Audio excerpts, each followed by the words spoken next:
Bonsoir à tous. Le Monde aujourd'hui, ravi de vous retrouver pour cette nouvelle édition de votre journal. On commence tout de suite par les titres. Faire barrage à l'extrême droite et donc voter pour le président sortant, c'est l'appel de la plupart des candidats malheureux au premier tour de la présidentielle en France. Le second tour opposera Emmanuel Macron à Marine Le Pen, un air de déjà-vu. La colère continue de monter en Tunisie où plus d'1 millier de personnes ont manifesté dimanche à l'appel du parti Ennahda et du mouvement citoyen contre le coup d'État.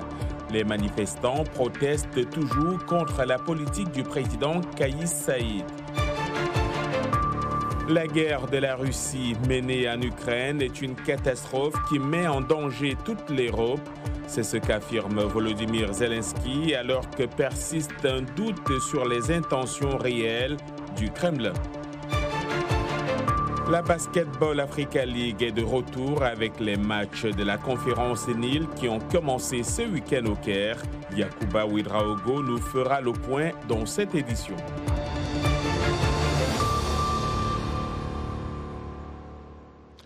Un air de déjà-vu donc pour la présidentielle en France. Comme en 2017, Emmanuel Macron sera face à Marine Le Pen au second tour le 24 avril prochain. La plupart des autres candidats appellent désormais à faire barrage à l'extrême droite et à voter pour le président sortant. Seul Éric Zemmour, quatrième homme du premier tour, soutient Marine Le Pen. Un premier tour marqué par un fort taux d'abstention. Notre correspondante Elam Lecoeur s'est rendue en Seine-Saint-Denis. Le département de l'Île-de-France affiche l'un des taux de participation les plus faibles dans le pays. Reportage. Pendant près de 5 mois, le collectif Passons-nous a sillonné les quartiers populaires en France pour convaincre les habitants d'aller voter. Des banlieues où le taux de participation est souvent bas par rapport à la moyenne nationale. Il y a le sentiment que ces habitants sont plus très intéressés par l'aspect politique parce que leur quotidien ne change pas, leur façon d'amélioration de vie n'évolue pas. Donc il y a un désintérêt aussi pour la politique. Il y a une forme de stigmatisation qui se fait constamment sur ces habitants en termes de réservoir de coupables. Donc les personnes pensent qu'en gros, aller voter, ça ne sert à rien, parce que ça ne changera rien dans leur vie. Avec 3 électeurs sur 10 qui ne se sont pas déplacés ce dimanche aux urnes en Seine-Saint-Denis, l'abstention a été plus forte que pour le premier tour de la présidentielle de 2017. Si habituellement le second tour mobilise bien plus, Jean-Louis ne croit pas cette fois-ci à un déclic dans les banlieues malgré la présence une nouvelle fois de l'extrême droite. Je pense que les gens ne vont pas se déplacer.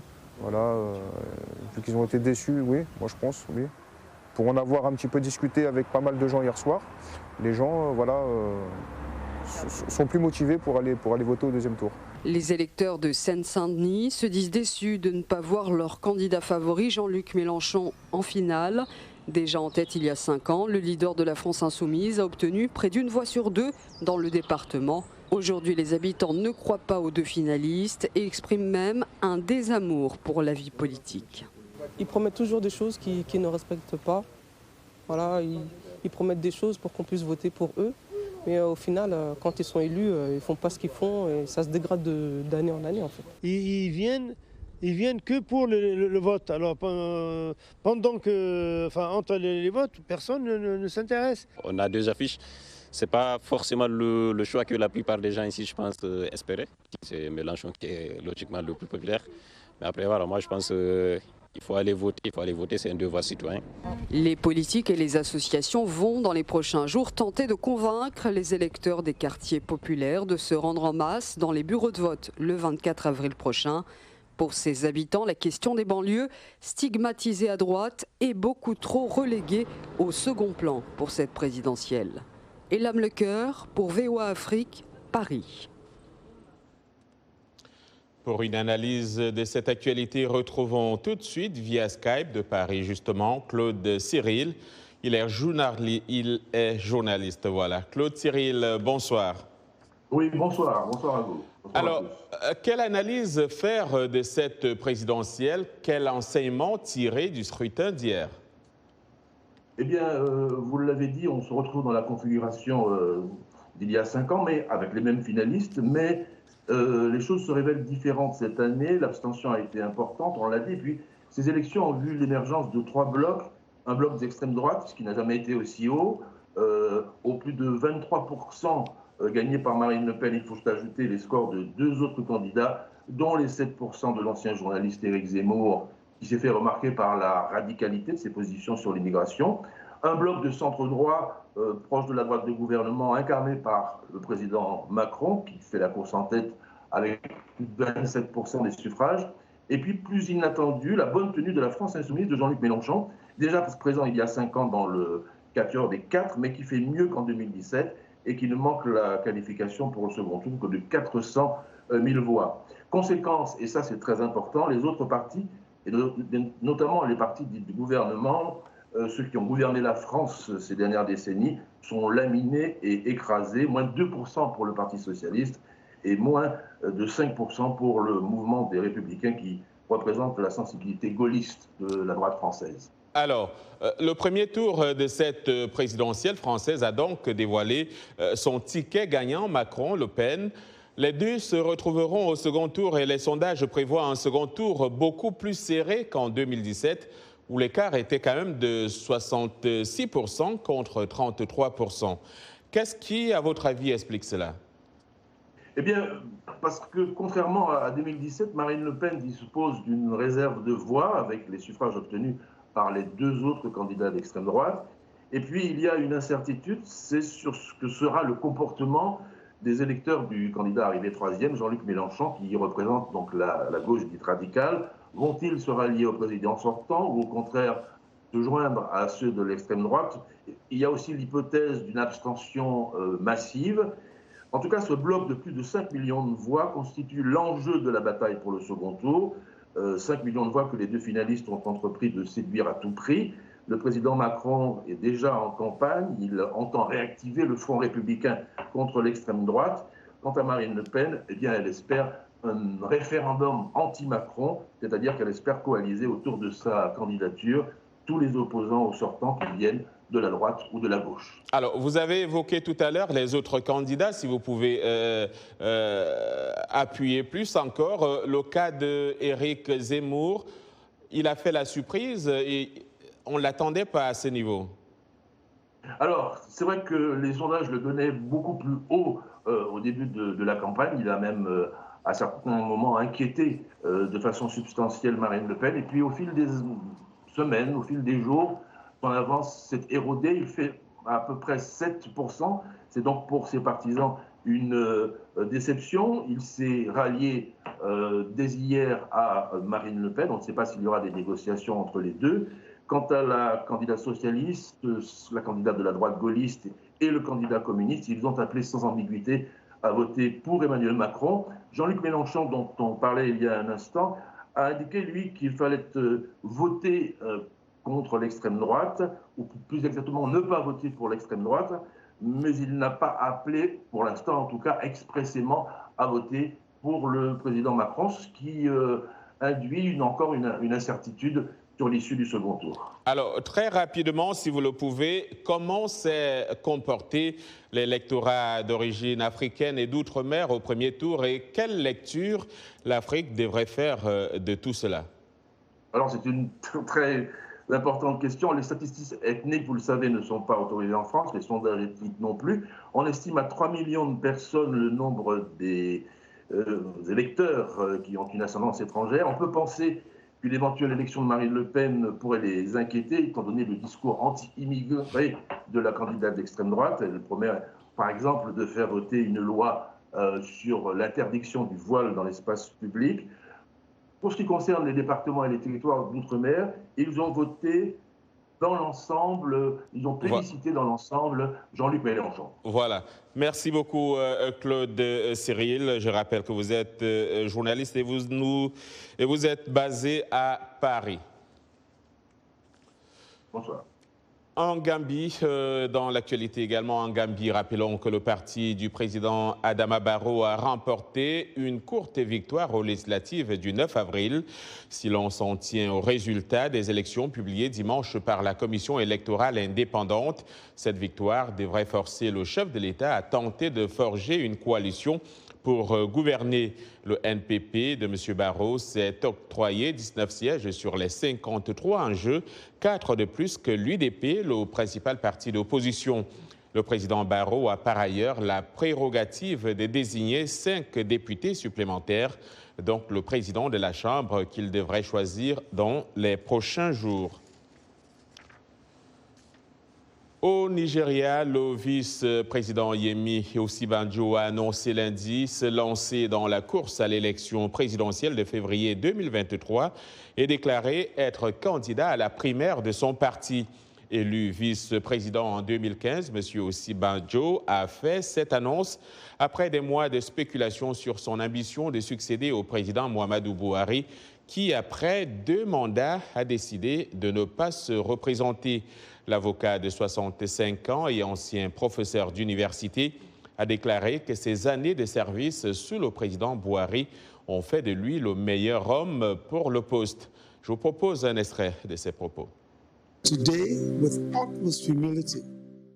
Je déclare officiellement aujourd'hui, avec la plus grande humilité, mon intention de me présenter au poste de président de la République fédérale du Nigeria, par la voie de notre grand parti, le All Progressives Congress. Si par la grâce de Dieu et la volonté du peuple, on me donne cette opportunité, alors je crois que nous devons d'abord achever ce que nous avons commencé, en transformant radicalement notre programme de sécurité et de renseignement.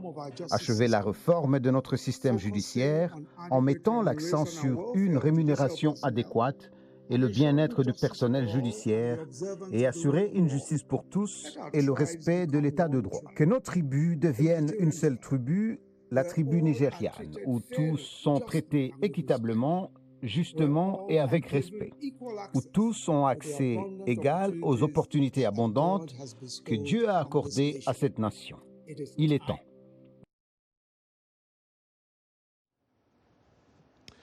La Cour de cassation de la République démocratique du Congo a annulé lundi l'arrêt de la Cour d'appel ayant condamné à 13 ans de prison pour détournement de fonds publics Vital Kamerhe, qui était alors directeur de cabinet du président Félix Tshisekedi.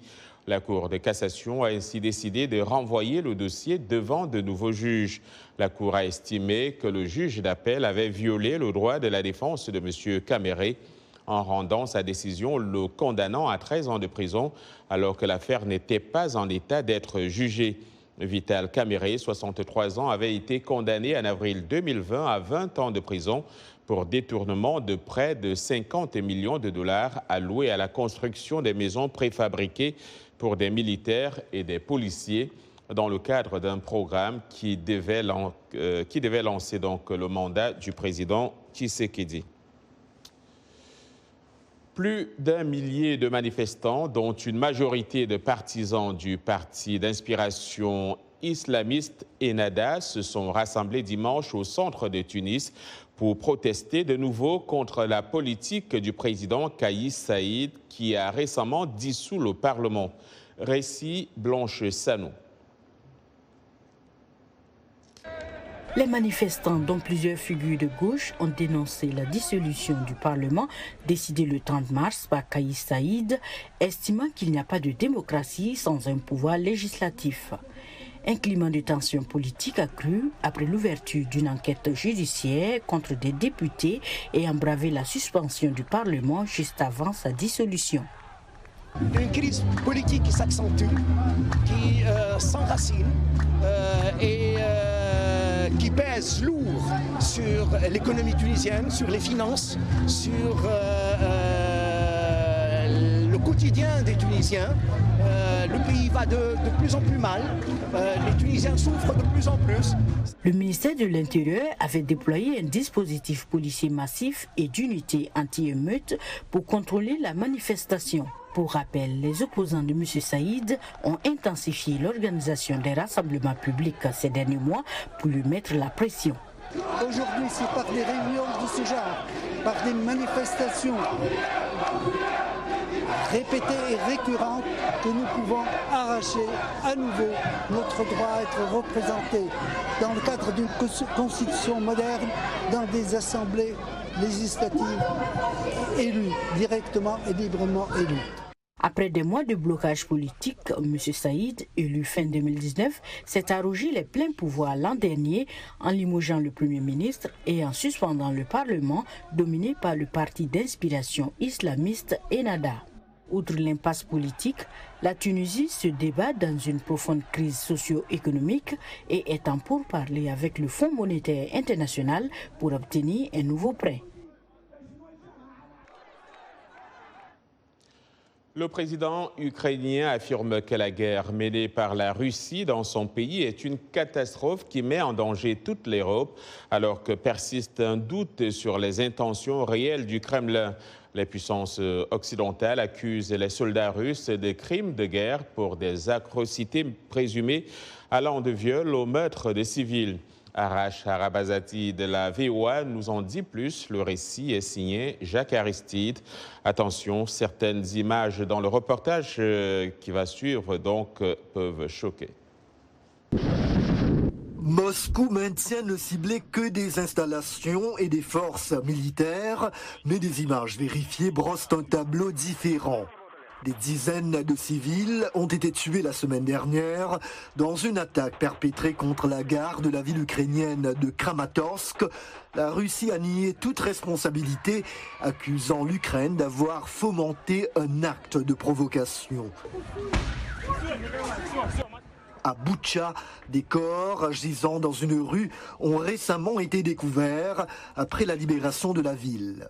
Il y avait un plan au plus haut niveau du gouvernement russe pour cibler les civils qui allaient s'opposer à l'invasion, pour mener des violences contre eux, pour organiser des efforts en vue de les brutaliser afin d'essayer de terroriser la population et de l'assujettir. Pour le chef de l'État ukrainien Volodymyr Zelensky, l'agression russe qu'il qualifie de génocide menace l'avenir de l'Europe. Les pays européens demeurent des partisans indéfectibles de l'Ukraine, mais achètent toujours une grande partie de leur énergie de la Russie. Nous devons faire tout ce que nous pouvons pour augmenter notre propre production nationale afin de nous assurer que nous pouvons leur en fournir autant que possible. Mais ils doivent comprendre que chaque fois, chaque jour qu'ils continuent d'importer du pétrole et du gaz russe, ils sont en train de financer le génocide de Poutine en Ukraine. Les Ukrainiens qui ont pu fuir la guerre continuent d'arriver en grand nombre en Pologne. Beaucoup d'autres, en revanche, sont toujours piégés dans des endroits comme la ville portuaire assiégée de Mariupol. Nous y sommes allés avec des bus, nous avons essayé d'avancer encore et encore. Mais malheureusement, la situation autour de Mariupol était trop dangereuse. Les conditions de sécurité n'étaient pas bonnes. Les garanties de sécurité que nous avons obtenues n'étaient pas bonnes. Donc, à environ 20 km de Mariupol, nous avons dû rebrousser chemin. Au chapitre diplomatique, tête-à-tête aujourd'hui entre le président Vladimir Poutine et le chancelier autrichien Karl Nehammer, premier dirigeant européen reçu au Kremlin depuis le début de la guerre en Ukraine. Un entretien autour des corridors humanitaires, mais Vienne dit ne pas attendre de miracle. Vous regardez Le Monde aujourd'hui en direct de Washington DC sur VOA Afrique. N'allez nulle part ailleurs. L'information vous revient dans un instant. Nous parlerons notamment de la Basketball Africa League avec Yacouba Ouedraogo.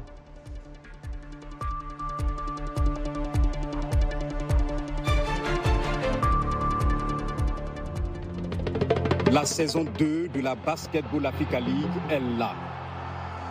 Après une saison inaugurale historique, 12 champions nationaux de tout le continent sont prêts à concourir pour la saison 2022. Du 5 mars au 28 mai, branchez-vous et suivez la balle sur la voie de l'Amérique. 54 pays, 12 équipes, un continent, mais un seul champion. À vous de jouer.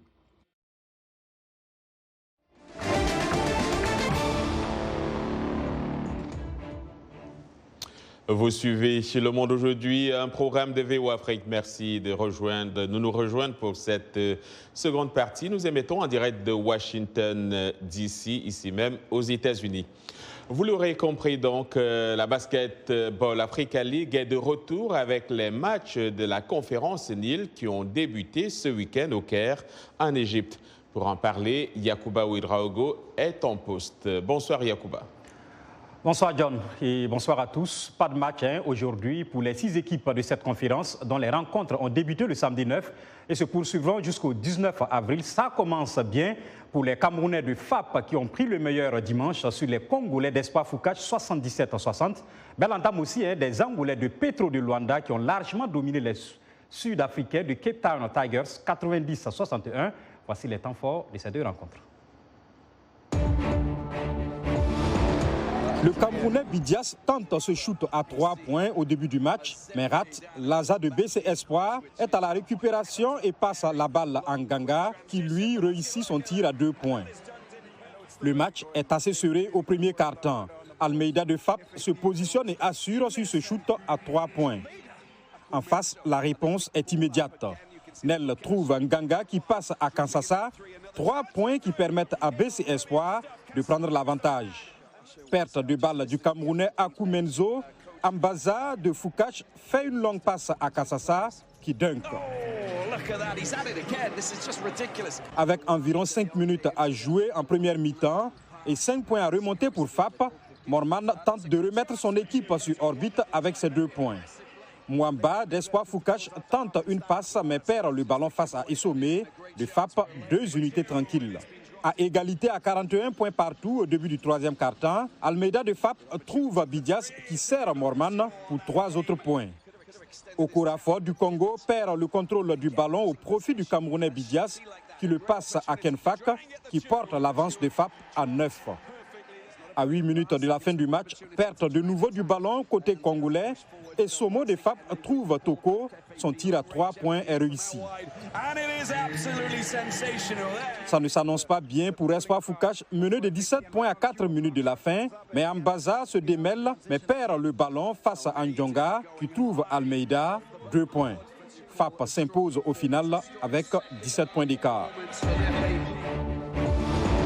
Les 2 premiers points de la partie sont inscrits par Gonçalves de Petro. Petro est ensuite mené de 2 unités lors du premier quart-temps avant ce jeu à 3, initié par Dundao avec Gonçalves en relais et Moraïs à la conclusion. Un shoot à 3 points bien réussi. Moraïs est encore à la récupération de cette balle. Il sert Dundao qui trouve Gakou. Retour à l'envoyeur, Dundao marque et maintient le score serré. Sur ce rebond défensif bien négocié par l'Angolais Moreira, Domingos est servi et creuse l'écart. 11 points d'avance pour Petro. Plus que 3 minutes à disputer avant la mi-temps. Pedro de l'Angola est contré. Derrière, Ganapamo des Cape Town Tigers inscrit 2 points. Devant avec 6 unités de plus, Moraïs prolonge l'avance de Petro à 8. Moreira s'arrache pour marquer malgré un jeu défensif solide des Tigers. Un peu plus d'1 minute à jouer dans le 3e quart-temps. Moraïs trouve Domingos pour 3 points, confortant l'avance des Angolais. Puis Moraïs parachève cette action de Domingos avec Paulo en soutien. Mené de 20 points à 9 minutes de la fin du match, Cape Town Tigers essaie de se réveiller avec ce dunk de Ganapamo servi par Prince Lou. Petro continue sa domination au 4e quart-temps, comme sur ce shoot à 3 points réussi par Cipriano. La défaite est consommée par les Cape Town Tigers et Petro de Luanda remporte la partie avec 29 points d'écart. Samedi, en match d'ouverture, le champion en titre, le Zamalek, a tenu son rang devant son public. Les Égyptiens se sont imposés face à Cobra Sport du Soudan du Sud, 80-63. Regardez. Dès le début de la rencontre, Zamalek prend les devants avec 7 points d'avance. Mais Wang de Cobra Sport trouve Kire qui réduit l'écart. Strawberry Junior sert Makakini qui trouve Farag qui s'appuie sur Mohamed pour réussir ce shoot à 3 points. Avec 4 minutes à jouer en première mi-temps, Diogo de Zamalek inscrit ses 2 points. El Sam Mohamed retrouve Strawberry Junior pour 3 points, poussant l'avance de Zamalek à 5 avec un peu plus d'une minute à jouer avant la mi-temps. Sur cette perte de balle, Strawberry Junior est passeur décisif pour Diogu qui opte pour un dunk à une main. À 3 minutes de la fin du troisième quart-temps, Dieu de Cobra Sport rate son tir à 3 points. Mahmoud du Zamalek est au rebond et trouve un bop pour 2 unités. L'Égypte compte 12 points d'avance lorsque Makakini passe le ballon à Farag pour étendre l'avance à 15. Harrington de Cobra marque 2 unités et obtient la faute en bonus à la fin du troisième quart-temps. Makakini sert Strawberry Junior qui traverse le terrain pour marquer alors que son équipe mène à 2 chiffres. Un peu plus de 5 minutes à jouer dans ce match et Sosa de Zamalek creuse l'écart. El Sayed est sur la ligne des lancers francs mais rate. Cela ne change rien au résultat puisque Zamalek triomphe de Cobra Sport dans ce premier match de la conférence Nil 80-63. Voilà, comme pour la conférence Sahara, ces 6 formations de la conférence Nil se disputent les 4 tickets à prendre pour la phase finale prévue en mai à Kigali, au Rwanda. Voilà, c'est tout pour cette rubrique. Merci à vous de l'avoir suivi. Au revoir. Au revoir Yacouba Devansong, donc au Rwanda pour parler des autorités qui cherchent à réduire les émissions de gaz à effet de serre. L'une des stratégies pour atteindre cet objectif est de financer notamment la conversion électrique des mototaxis, le moyen de transport public le plus répandu dans la capitale Kigali. Les détails dans ce reportage commenté par Mohamedou Oumfa. Evode est un conducteur de mototaxi à Kigali. Un jour, il a décidé d'amener son engin ici pour le transformer. Et depuis, il revient régulièrement pour recharger ses batteries. Car sa moto, autrefois vorace en carburant, est désormais électrique. Je suis passé à une moto électrique car je voulais réduire mes dépenses d'essence dont les coûts ne cessent d'augmenter. J'ai aussi réduit les coûts d'entretien. Avant, j'allais tout le temps au garage. Avec une moto électrique, ce n'est plus le cas. La conversion de sa moto a été rendue possible par la Rwanda Electric Motors. Cette compagnie a déjà converti 80 mototaxis et en a mis 200 flambants neufs sur le marché. Selon le PDG de la compagnie, Donald Kabanda, remplacer du carburant par des batteries électriques très économiques pour les conducteurs. One battery can cover up to 60 kilometers and it is... Une batterie électrique peut parcourir jusqu'à 60 000 km et coûte 900 francs rwandais. Si vous comparez ça avec 1 litre d'essence, il coûte environ 1000 francs rwandais et ne couvre que 35 km. Donc économiquement, c'est avantageux pour les motards. Même si la motivation des conducteurs est avant tout économique, ces motos électriques participent à réduire les émissions de gaz à effet de serre. Soutenu par l'ONU, le gouvernement rwandais a lancé le projet de réduire ses émissions de 16% d'ici 2030, convertir 30% des mototaxis en engins électriques avant cette échéance. Le Monde aujourd'hui, c'est la fin de cette édition. Au nom de toute l'équipe, je vous dis merci de l'avoir suivi. Demain est un autre jour. D'ici là, passez une excellente soirée.